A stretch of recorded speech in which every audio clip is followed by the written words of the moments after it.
और इसका कोई कारण नहीं है। अरे भाई, दूत लोग स्वस्थ कैसे रह सकते हैं? जिसके अन्नदाता ही चले गए हों, उनको तो इस प्रकार से दुख होना ही था। और इस प्रकार से भरत जी और शत्रुघ्न जी कह देश के परिवार से विदाई देके अश्व में सवार होकर के पवन की गति से अयोध्या के लिए रवाना होते हैं। उनके अश्वों की गति इतनी तेज है,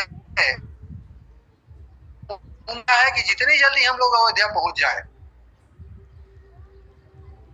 एक एक पल, एक एक वर्ष के समान आज उनको व्यतीत हो रहा है। उनको शंका हो गई है कि कुछ न कुछ तो घटना हमारे अयोध्या में हुई है।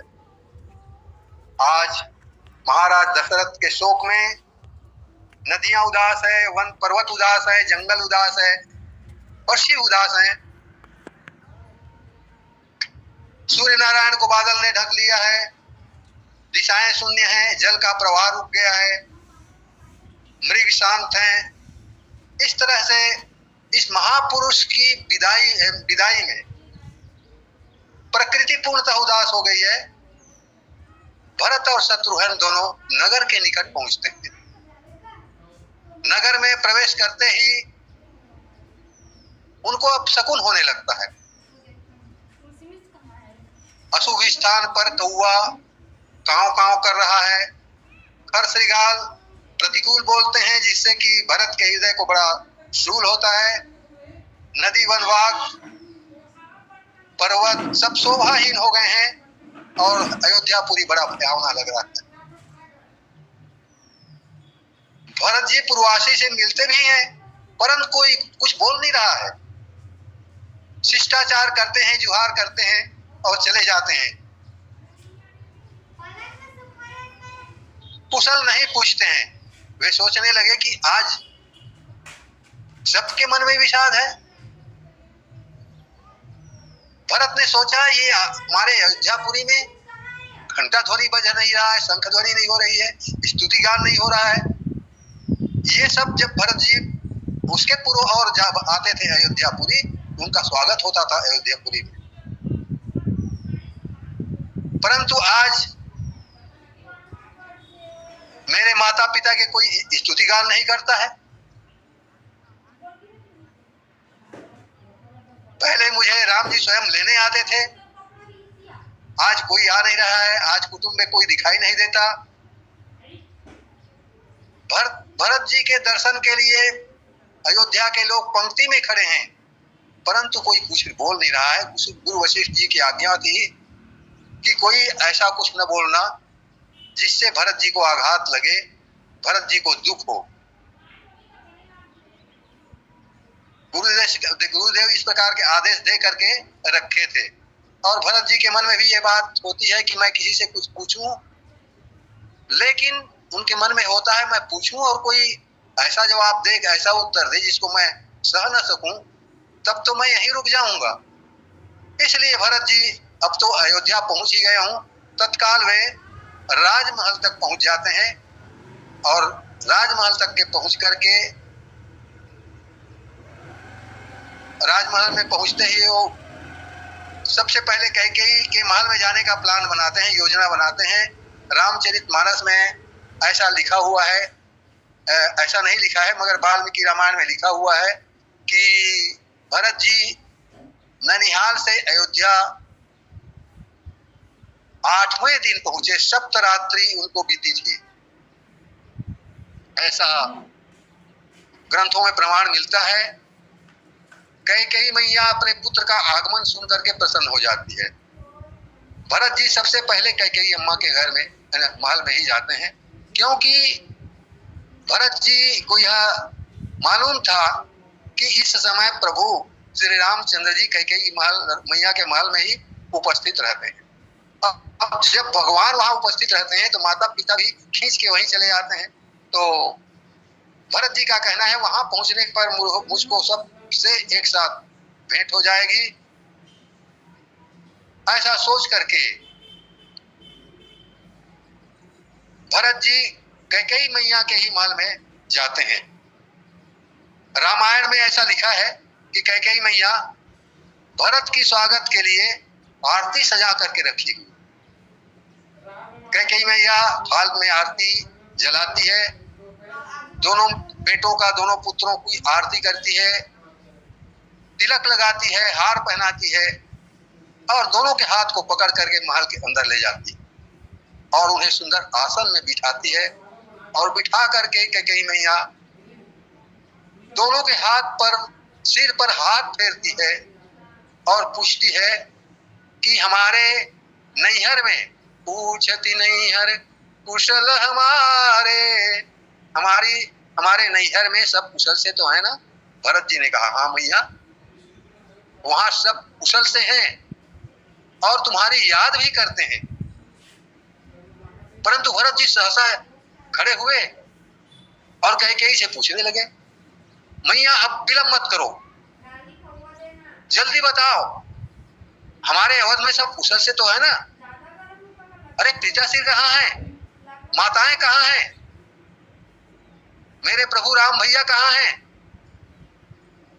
जानकी मैया कहाँ हैं? प्यारे लक्ष्मण जी कहाँ हैं? आज सारी अयोध्या भाव शून्य हो गई है, सब उदास हैं। हे माँ, क्या मुझसे कुछ भूल हो गई है या मुझसे पाप हो गया है जिसके कारण कोई नहीं आ रहे हैं? इस प्रकार से भरत जी ने मैया से पूछा। पुत्र के इस प्रकार से स्नेह भरे वचन को सुन करके कैकेयी आंखों में कपट का आंसू भर के निष्ठुरता पूर्वक भरत जी से कहती हैं, तात बात मैं शकल संवारी, भई मंथरा सहाय बिचारी, कछुक काज विधि बीच बिगारेऊ, भूपति सुरपति पुर पगधारेऊ। हे तात, हे पुत्र, मैंने सभी प्रकार की बातों को बना दिया है और बेचारी मंथरा ने मेरी बड़ी सहायता भी की है, लेकिन पुत्र विधाता ने न जाने थोड़ा सा कार्य को बिगाड़ दिया और तुम्हारे पिता महाराज दशरथ का स्वर्गवास हो गया। पिताजी के स्वर्गवास का खबर सुन करके भरत जी स्तब्ध हो जाते हैं, कुछ उनके मुख से निकलता नहीं है। भय और शोक से व्याकुल होकर के भरत जी पृथ्वी पर गिर पड़ते हैं। पुत्र की ऐसी दशा को देख करके कैकेयी उन्हें समझाने की प्रयत्न करती है, परंतु उसी समय भरत जी धीरज धारण करके उठते हैं और कैकेयी मैया के हाथ को पकड़ लेते हैं और कहते हैं, कहू पितु मरन हे तुम हतारी। हे माता, मेरे पिताजी का देहावसान कैसे हुआ, उसका कारण क्या है, तुम जल्दी बताओ। पुत्र की बातों को सुन करके कैकेयी कहती है कि बेटा, राज्याभिषेक का उत्सव चल रहा था। राज्याभिषेक के वाद्य बज रहे थे। उसी रात तुम्हारे पिताजी महाराज मुझे बधाई देने के लिए मेरे पास आए और उन्होंने कहा, कैकेयी, कल मेरे राम का राज्याभिषेक होने वाला है, तुम जो कुछ मांगना चाहो मांग लो, मैं तुम्हें देने के लिए तैयार हूं। पुत्र, मेरे 2 वरदान भी शेष थे, इसलिए तुम्हारे पिताजी से मैंने 2 वरदान मांग लिए। भरत जी ने कहा, कौन सा वरदान? तो कैकेयी प्रसन्न होती ही कही, बेटा, मैंने तुम्हारे लिए एक वरदान तो मैंने तुम्हारे लिए अयोध्या के राज्य को मांगा। भरत जी स्तब्ध हो गए। भरत जी महाराज ने कभी अयोध्या की राज सत्ता के बारे में सोचा भी नहीं था। निष्ठुर होकर के कैकेयी ने कहा, बेटा, दूसरा वरदान ऐसा मांगा जिससे कि तुम्हारा मार्ग निष्कंटक हो जाए। और उन्होंने कहा, तापस वेश विशेष उदासी, 14 बरस राम बनवासी। बेटा राम के लिए मैंने तपस्वी वेश में 14 वर्ष तक के वन में भटकने के लिए वरदान मांग लिया। कैकेयी के मन में प्रसन्नता है,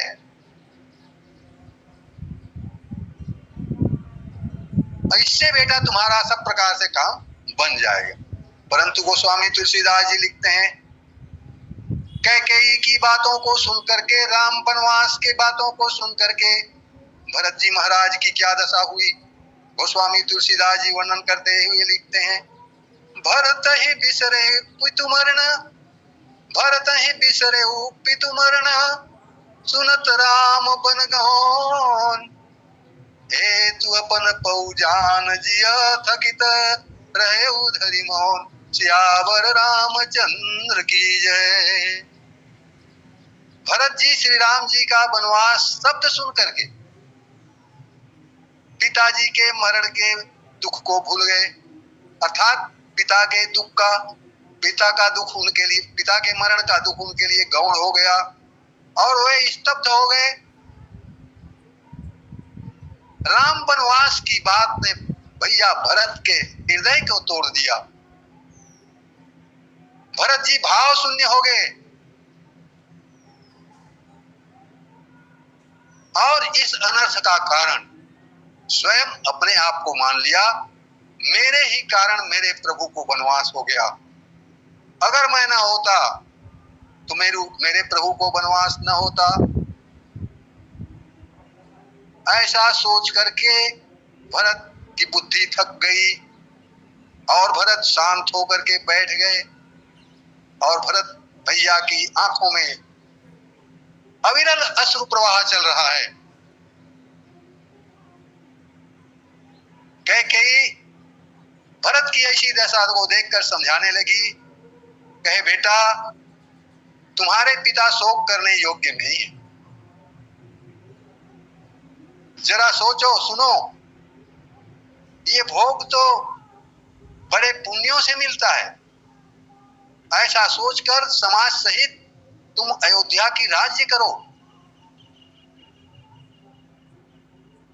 कैकेयी की बातों को सुनकर भरत जी सहम गए। जैसे घाव पका हुआ है और उसमें कोई अंगारा रख दे, उससे कितनी पीड़ा होगी। भरत जी महाराज अत्यंत दुखी हुए। फिर धीरज धरकर सांसें लेते हुए एकदम कैकेयी के हाथ को पकड़ लेते हैं और उन्होंने उनसे एक ही प्रश्न पूछा, ए मां अब तू जल्दी बता, जल्दी बोल, ऐसा वरदान मांगने वाली तू होती कौन है जिसने सरयू का जल पिया है, रघुवंश के भंडारे से अन्न खाया है। ऐसा कार्य नहीं कर सकता, मुझे जवाब दो। ऐसा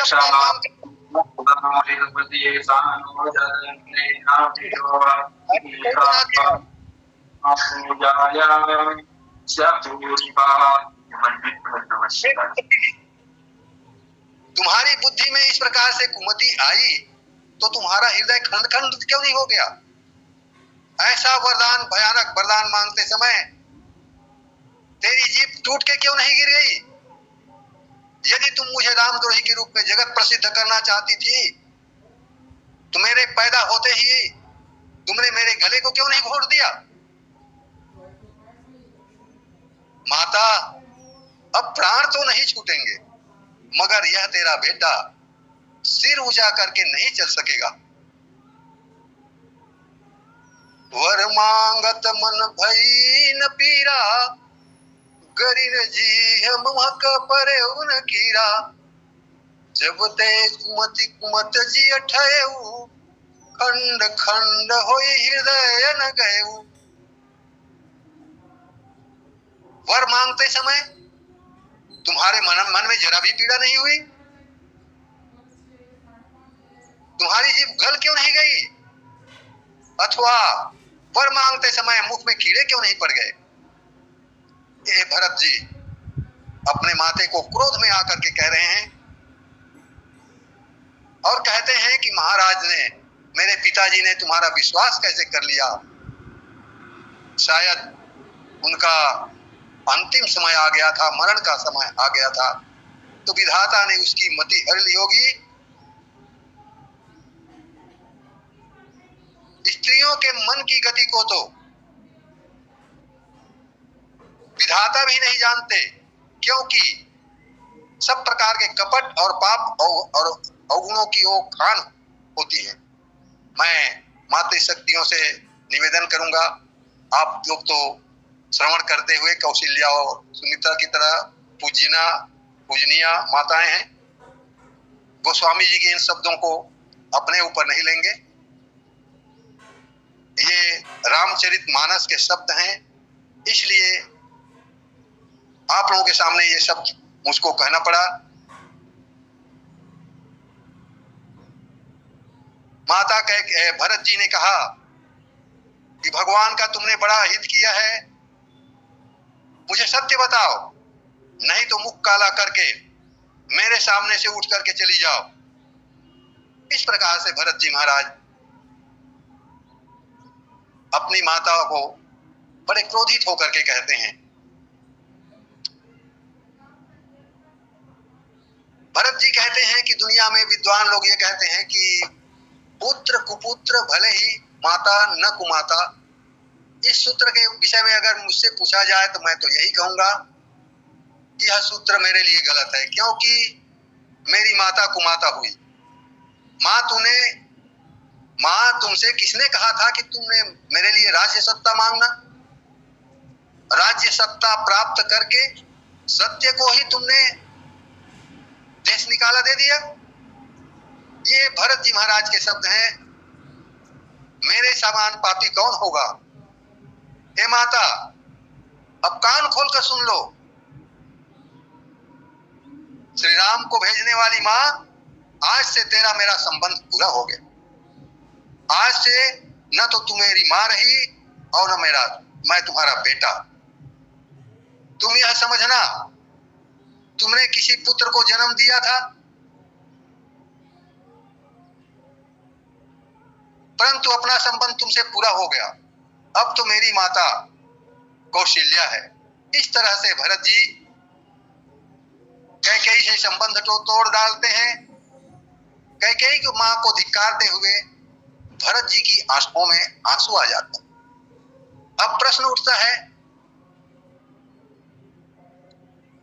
भरत जी कैकेयी को माता कह करके नहीं पुकारते थे। एक दिन भगवान राम ने कैकेयी जी से पूछ दिया, नहीं, भगवान राम ने भरत जी से पूछ दिया कि भरत, तुम इतने बड़े संत हो कि सारे संसार में अपनी विनम्रता के कारण पूजे जाते हो, तुम्हारा सम्मान होता है। इससे मुझको विश्वास हो गया है कि तुम हमारी माता कैकेयी को घृणा नहीं करते होगे, परंतु तुम उसे मां कह करके क्यों नहीं पुकारते? भरत जी ने कहा, प्रभु आप यह बताइए, कोई रोगी हो जाए तो उसे कुपथ्य देना चाहिए कि नहीं देना चाहिए? भगवान राम ने कहा, रोगी को तो कुपथ्य नहीं देना चाहिए, क्योंकि कुपथ्य से तो रोग ही बढ़ेगा। तो भरत जी ने कहा कि प्रभु, मेरी माता कैकेयी ने जो भी अनर्थ किए हैं, मुझे बेटा समझ करके तो किए हैं। तो मैं समझ गया कि ये माँ बेटे का नाता ही इसके लिए कुपथ्य है। तब मैंने सोचा कि अगर इन्हें मैं माँ कहूं और इनमें फिर से ममता जाग जाए, तब तो फिर अनर्थ हो जाएगा। इसलिए मैंने सोचा कि न तो इन्हें मैं माँ कहूं और न इनकी ममता जागे। और भरत ने प्रभु के चरण पकड़ लिए और कहा कि प्रभु, मैं तो यही समझ करके इन्हें माँ कह करके नहीं पुकारता। और रामचरितमानस में सर्वत्र भरत जी की यही भूमिका है। भरत जी एक चिकित्सक हैं, एक डॉक्टर हैं, वे मन के रोग को दूर करने वाले चिकित्सक हैं। कैकेयी में तो जो दुर्गुण आ गए थे उन्हें दूर करने के लिए उन्होंने यह उपाय किया है, कैकेयी को उचित रास्ते में लाने के लिए यह उपाय किया है। इसीलिए जब लक्ष्मण जी को शक्ति लग जाती है और हनुमान जी महाराज दवा लेने के लिए जाते हैं तो मार्ग में हनुमान जी भी बीमार पड़ जाते हैं। भगवान राम को समस्या हो जाती है। हनुमान जी, लक्ष्मण बीमार हुआ तो हनुमान को दवा लेने के लिए भेजा और हनुमान बीमार हो गया तो मैं उसे कहां भेजूं। तत्काल भगवान श्री रामचंद्र जी को अयोध्या वाले इस वैद्य की याद आ जाती। और रामचरितमानस में भरत जी की भूमिका तो वैद्य की ही है। गोस्वामी तुलसीदास जी महाराज भरत जी का परिचय देते हुए लिखते हैं, भरत दरस मेटा भव रोग। और सचमुच हनुमान जी जब भरत जी के पास जाते हैं तो उनका रोग तुरंत दूर हो जाता है। और जब हनुमान जी दवा लेकर के वापस आते हैं और भगवान श्री रामचंद्र जी जब उन्हें देखते हैं तो भगवान श्री रामचंद्र जी हनुमान जी से बहुत ज्यादा प्रसन्न हो जाते हैं और हनुमान जी को हृदय से लगा लेते हैं। और भगवान राम हनुमान जी से पूछते हैं, हनुमान जी मैंने सुना है कि इस बार तुम्हारा मिलन भरत से हुआ है, कृपया मुझे यह बताना कि मुझ में और भरत जी में क्या अंतर दिखा। तब हनुमान जी ने कहा, प्रभु पहले तो भरत जी के बाणों से मैं मूर्छित होकर के अयोध्या में गिर पड़ा। बाद में जब मेरे नेत्र खुले और भरत जी की ओर देखा तो मुझे भ्रम हो गया कि आप मेरे दवा लाने के पहले ही लंका का युद्ध जीतकर अयोध्या लौट आए हैं। प्रभु मुझे आप में भरत का भ्रम हो गया। भरत राम ही की अनुहारी, सहसा भरत जी तो राम जी के समान ही दिखते थे। और इस प्रकार से हनुमान जी ने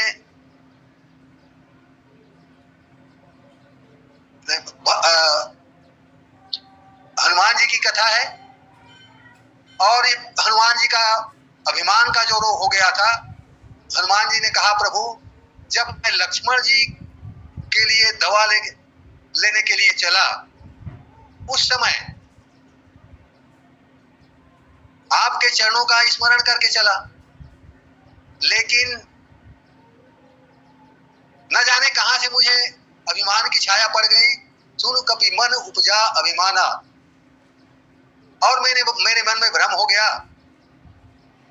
कि अगर मैं ना होता लंका के रणांगण से हनुमान लक्ष्मण जी को उठा के कौन लाता, अगर मैं ना होता तो लक्ष्मण जी को दवा लेने कौन जाता, सुखेन वैद्य को लंका से कौन लाता।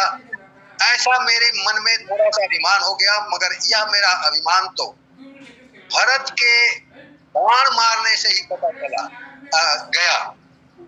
अभिमान मेरा दूर हुआ, क्योंकि आपके रहते हुए आपके साथ रहते आ गया था, वह भरत जी की कृपा से दूर हो गया। और भरत जी के बाण से जब मैं मूर्छित होकर के नीचे गिरा और जब भरत जी की कृपा से मेरे नेत्र खुले तो मुझको चिंता हो गई। मैं तो पहाड़ उठा के ला रहा था, दवा का पर्वत उठा के ला रहा था, वो कहाँ गया। तो देखा तो पर्वत ऊपर लटक रहा है, मानो बाण ने मुझे बता दिया, हनुमान तुम समझ रहे थे कि पर्वत को मैं उठा के ला रहा था, परंतु तुम जो उठा के ला रहे होते तो पर्वत तो भी तुम्हारे साथ गिरता, लेकिन पर्वत ऊपर लटक रहा है। इसका अर्थ तो यही है कि पर्वत को उठाने वाला कोई और है। इस प्रकार से महाराज भरत के पास दो बाण ऐसे चमत्कारी हैं जिससे एक बाण से तो अभिमान नष्ट होता है और दूसरे बाण से जीव ब्रह्म तक पहुंच जाता है। भरत जी ने जब कहा जड़ मम सायक शैल समेता पठुओ जहाँ तो कृपा निकेता, इस प्रकार से प्रभु भरत जी के पास दो बाण ऐसे हैं जो आपके पास भी नहीं है। इस प्रकार से भरत जी ने उस समय, हनुमान जी ने उस समय प्रभु श्री रामचंद्र जी से कहा, इन्हीं शब्दों के साथ मैं अपने वाणी को विराम देता हूँ, गलतियों के लिए क्षमा करते हुए, आप सबको प्रणाम करते हुए। सियावर रामचंद्र की जय। आदरणीय पटेल जी। सियावर रामचंद्र भगवान की जय। धन्यवाद। आज के संकट मोचन धर्मी श्री यथा नाम कथा गुण श्री भगत राम साहू जी मूल पार वाले श्री नारायण से हम सभी सुन रहे थे श्री भरत चरित्र। तो स्वामी लिखते हैं कि भरत विमल जस विमल विदु सुमत चकोर कुमारी उदित विमल जन हृदय टिकटक रही दिखारी। भरत जी का चित्र ऐसा ही है, क्योंकि भरत जी की भरत रहनी समझनी का दूती भगति विरति गुण विमल। जिस प्रसंग की चर्चा आपके द्वारा की जा रही थी, कुछ बातें विचारनी है। आपने तो ब्रह्मसा सभी बातें रखी, वाल्मीकि रामायण का आधार भी रखा, तो नाम भी बताया। प्रश्न यह कि आखिर भरत जी को पता कैसे चला कि अयोध्या में स्थिति ऐसी हो गई है। बड़े कथाकार से ऐसा सुनने में आया। मांडवी से भरत जी की चर्चा रामचरितमानस में कहीं पर नहीं, पर ऐसा सुनने में आया है और उन्होंने बताया, प्रमाण से ही बताया कि भरत जी जैसे ही अयोध्या आए, लोगों ने कोई वंदना जोहार नहीं किया, तो भरत जी पहले ही स्वप्न तो पहले ही देख रहे थे। लेकिन गोस्वामी जी के स्थान पर लिखते हैं, तो बड़े महत्व की बात है, भरत दुखित परिवारों की हारा मानो तुम्हें मन मारा। और ठीक उसके नीचे फिर केकई अम्मा का वर्णन की गई हर्षी देवी भाती। तो एक्चुअली भरत जी ने किसको देखा, तो भरत दुखित परिवार ने हारा, वहां पर भरत जी ने मांडवी जी को देखा जो दुखित थी। नीचे लिखते हैं कि केकई हर्षित थी। इस प्रकार हर्षित थी मनोमुदित तो लाई की रहती, जिस प्रकार कोई शिकारी धुंधा फैलाकर जान फैलाकर। यहाँ पर इस प्रसंग को पढ़ने से और इसके बारे में विचार करने से समझ में आता है कि भरत जी ने स्पष्ट रूप से मांडवी जी को देखा और देखते